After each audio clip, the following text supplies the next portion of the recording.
como o Sérgio e o Marcos falaram, né? Meu nome é Éder, estou no último período já de filosofia. Então nós vamos falar um pouquinho sobre o que é filosofia, o que essa matéria vai influenciar e qual a importância que tem na nossa vida. Certamente vocês já ouviram sobre o que é filosofia, o Marcos deve ter dado algumas aulas para vocês. Então essa aqui vai ser mais ou menos uma revisão, né? Eu acho que ano passado vocês devem ter estudado filosofia também, né, ou não?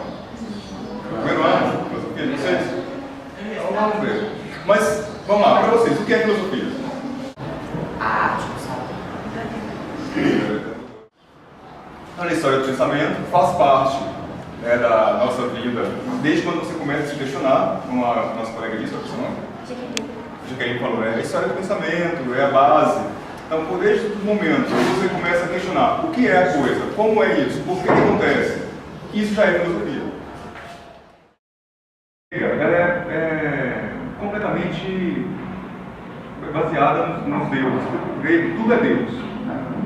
A água é um Deus, a árvore é um Deus, a cadeira é um Deus, tudo para eles é um Deus. Entendeu? Então, tudo era pessoa. Por exemplo, o rio é um Deus. Quando ele faz aqueles desvios, por exemplo, seriam os membros daquele Deus. Então eles acreditavam nisso. Então, se você tratasse mal a água, você estaria desrespeitando um Deus. Então, quando acontecer alguma enchente, o Deus estava com raiva de você fez alguma coisa errada. Aí destrói tudo, né? Então, essa ação aí. Se um grego daquela época estivesse aqui hoje e visse um carro pela rua, andando pela rua, o que se perguntar? Sabe o que é aquilo? Tá, é um meio de transporte. Mas por que ele anda? Aí você acha que ele ia dizer? Porque o Deus está empurrando eu lá e eu estou andando. A resposta mais lógica que ele dizia, não, porque ele é um Deus que empurra aquele carro, faz aquele carro andar. Mas se o Deus cansou, se o carro parou, não, Deus cansou. Não parou. Deus não é. Entendeu? Para ele tudo era Deus. Enquanto a filosofia, gente, ela é a desbanalização do banal. Porque essas coisas comuns na nossa vida, que a gente vê todo dia, passa despercebido, a filosofia te faz questionar, te faz pensar e faz com que aquilo seja importante. Um exemplo, a pobreza.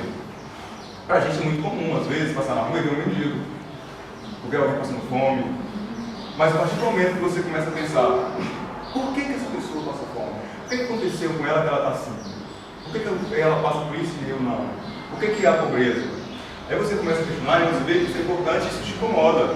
Porque não é bom na sua cidade ter gente pobre lá na rua, passando fome, enquanto outros têm casa e lugar para dormir. Isso te incomoda. Aí a filosofia abre a nossa cabeça para isso. Enquanto a divisão da filosofia, que é mais coisa metódica, né? A filosofia pode se dividir em várias partes. Do ponto de vista histórico, ela pode ser filosofia antiga, medieval, contemporânea, moderna. Do ponto de vista do método, ela é analítica ou dialética.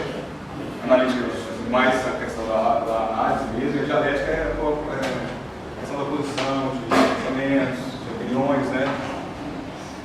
Do ponto de vista temático, ela pode ser lógica, pode ser metafísica e ontológica, pode ser ética, o teoria do conhecimento, que hoje a gente fala de epistemologia, filosofia política, filosofia da arte, filosofia da religião. E hoje tem 1 milhão de filosofias, né? A área de filosofia. Ela não é uma ciência, porque a filosofia ela é uma reflexão sobre a ciência. Ela também não é uma arte, mas é uma reflexão sobre as diversas modalidades artísticas que nós podemos desenvolver, desempenhar, fazer. A filosofia também não é psicologia, ela não é sociologia. Enquanto ela não é psicologia, por quê? Porque ela é na verdade, ela é uma reflexão sobre a nossa percepção de mundo, sobre a nossa maneira de se comportar. Ela não é sociologia, porque ela nada mais é que uma reflexão sobre a sociedade. Então, essa é a parte negativa, né? A definição negativa da filosofia. Você vai passar por isso. E aí fica a pergunta, né? O que é filosofia? Para que serve a filosofia?